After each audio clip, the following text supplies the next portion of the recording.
Hello. Today's scripture passage for consideration is found in the Epistle of James, chapter 1, verses 17 through 27, and it reads, "Every generous act of giving, with every perfect gift, is from above, coming down from the Father of lights, with whom there is no variation or shadow due to change. In fulfillment of his own purpose, he gave us birth by the word of truth, so that we would become a kind of first fruits of his creatures. You must understand this, my beloved. Let everyone be quick to listen, slow to speak, slow to anger. For your anger does not produce God's righteousness. Therefore, rid yourselves of all sordidness and rank growth of wickedness, and welcome with meekness the implanted word that has the power to save your souls. But be doers of the word, and not merely hearers who deceive themselves. For if any are hearers of the word and not doers, they are like those who look at themselves in a mirror. For they look at themselves and, on going away, immediately forget what they were like. But those who look into the perfect law, the law of liberty, and persevere, being not hearers who forget, but doers who act, they will be blessed in their doing. If any think they are religious, and do not bridle their tongues, but deceive their hearts, their religion is worthless. Religion that is pure and undefiled before God the Father is this: to care for orphans and widows in their distress, and to keep oneself unstained by the world." At first blush, it would seem that this section of Scripture is full of things that don't have very much to do with one another. What are we to make from these sentences that seem to be strapped together with no obvious rationale? At least on first blush, for me personally, maybe you experienced it different. But I couldn't tell if this was a warning against anger or an admonition for us to watch our tongues, as will come again later in the Epistle of James. Or is this a call to action, that line, be doers of the word, not just hearers? So what is this all about?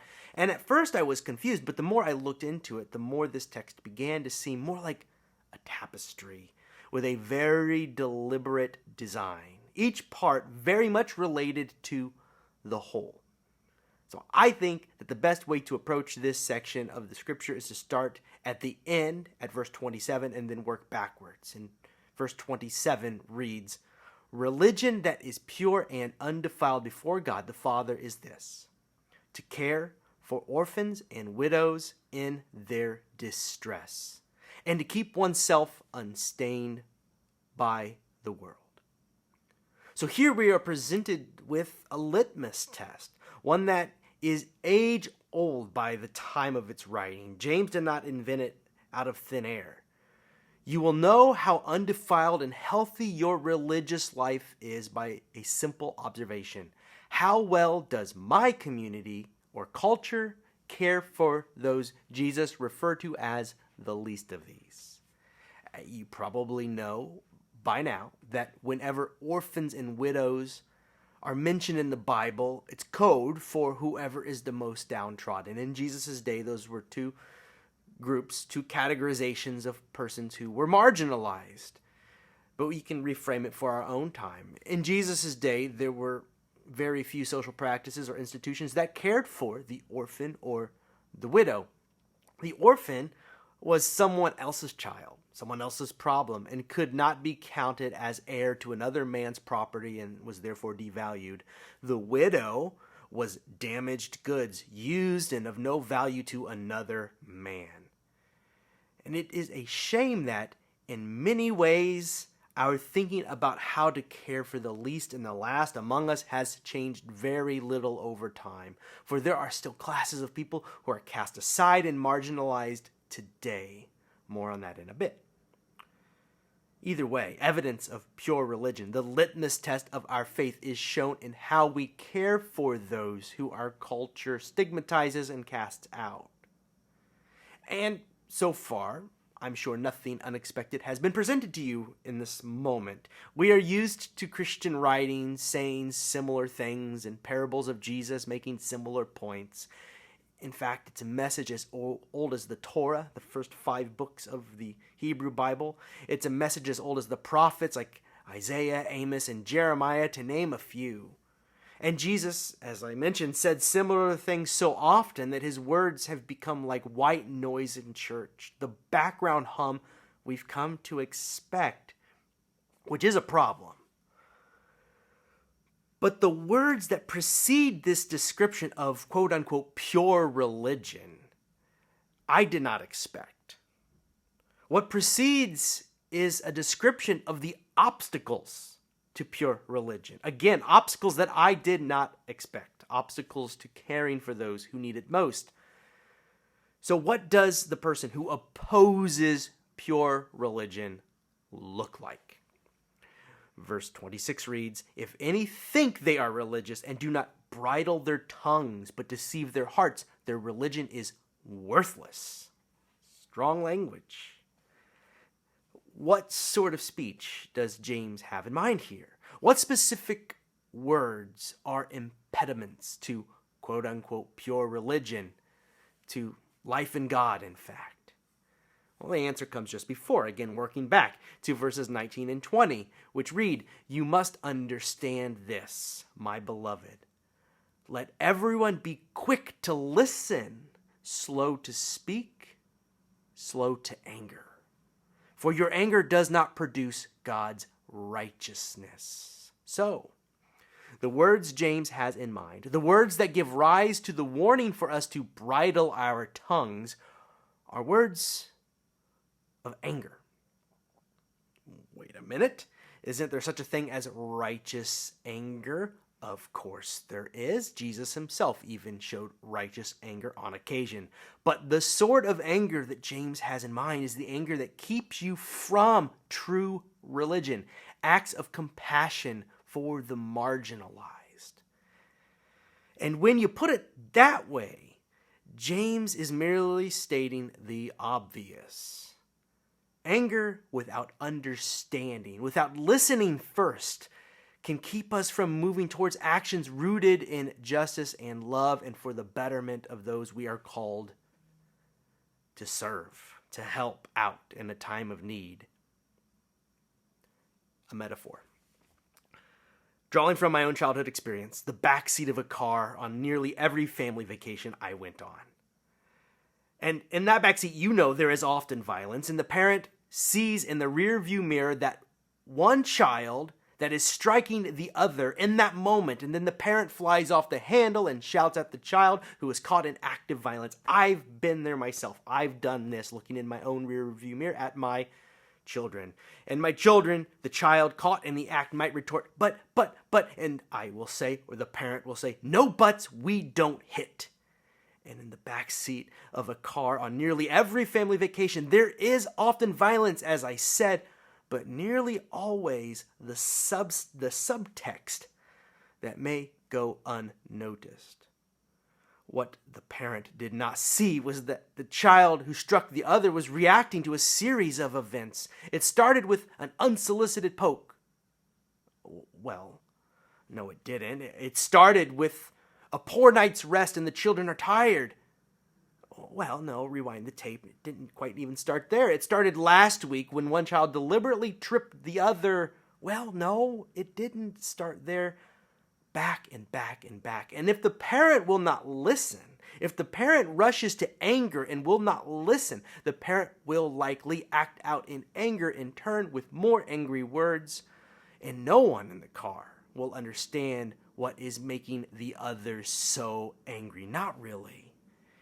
And the divisions deepen, and the future is sure to hold more of the same, is my experience.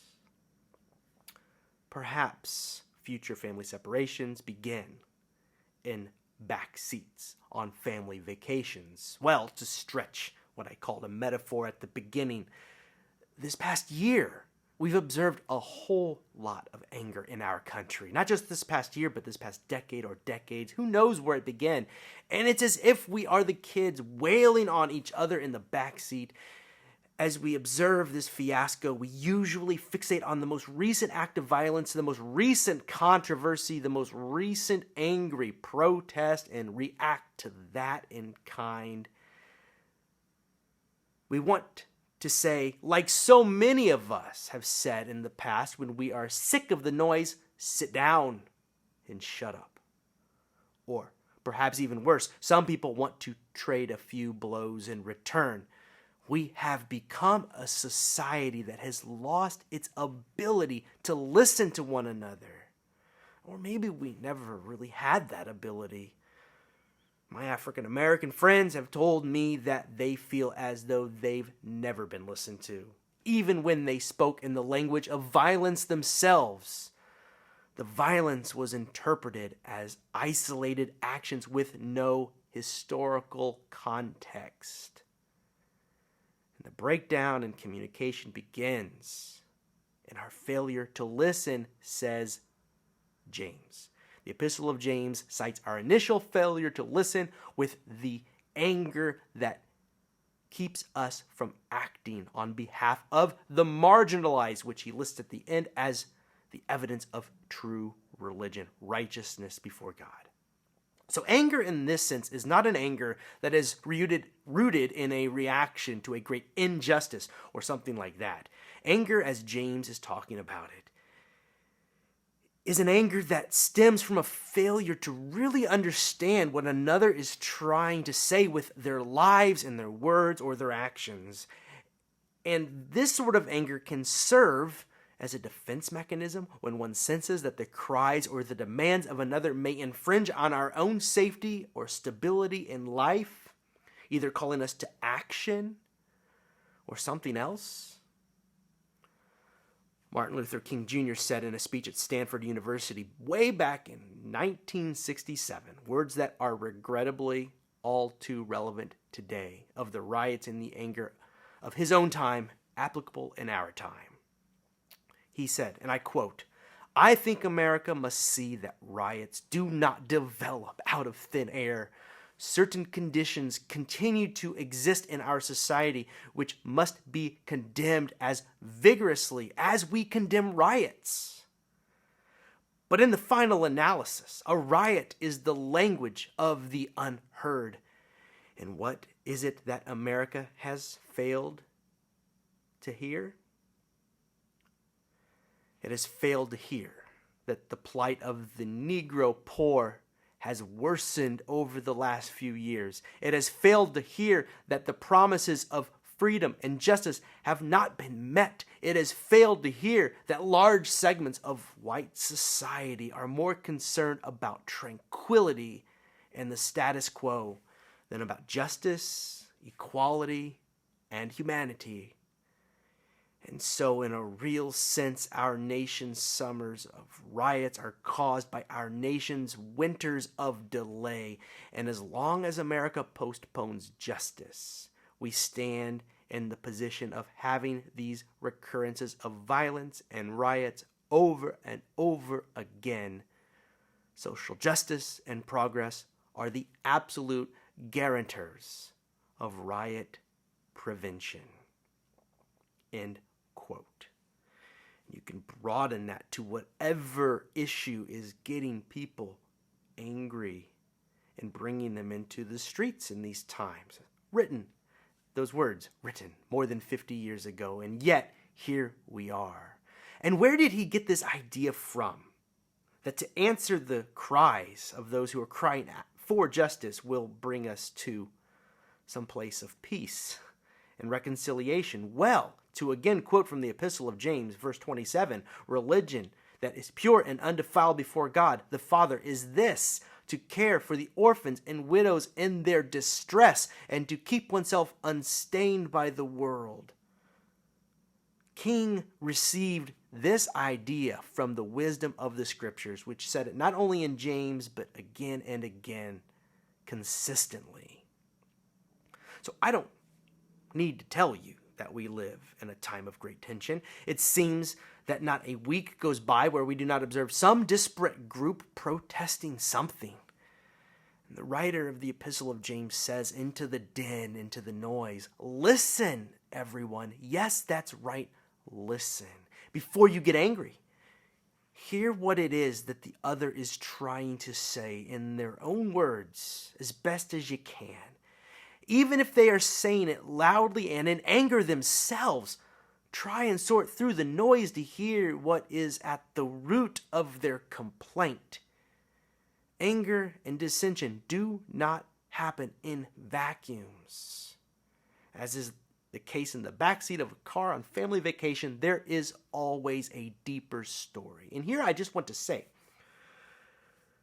to everyone, this cuts in every direction. From whatever place you find yourself in the context of these cultural schisms and debates, you may find yourself listening on the other side of the listening, still disagreeing with the other.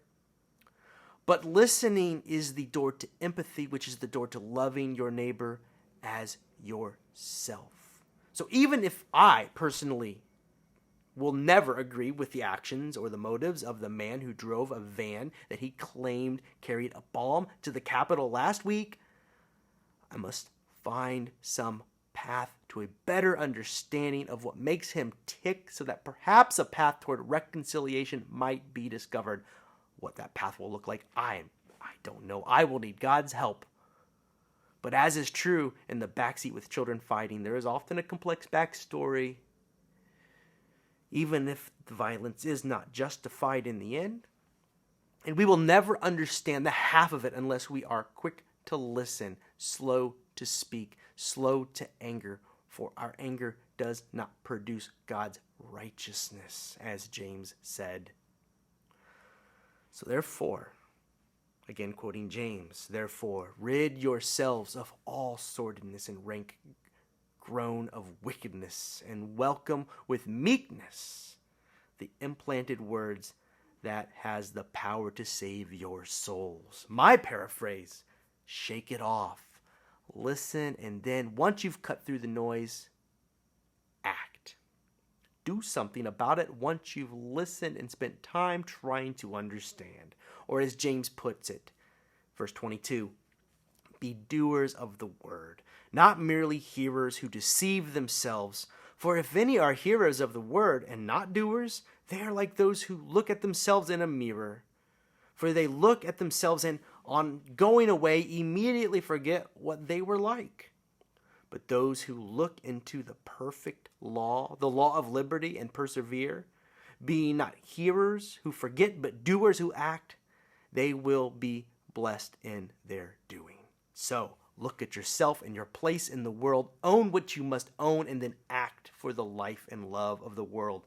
Once you've listened and have heard the cries of those whose voices have found you through the noise, in spite of the noise, through the anger, the bile, the words of hate, mistrust, the demonization, you act. You actively participate in the change that must occur on behalf of today's equivalent of the orphan and the widow, or the sometimes literal orphans and widows, but many others besides. Poor white folk in Rust Belt Midwestern towns, factory closed, parents lost their jobs, family farm perhaps sold to some larger corporatized operation, opioid addiction rampant, a system of despair, and the opioid addiction a symptom of that despair.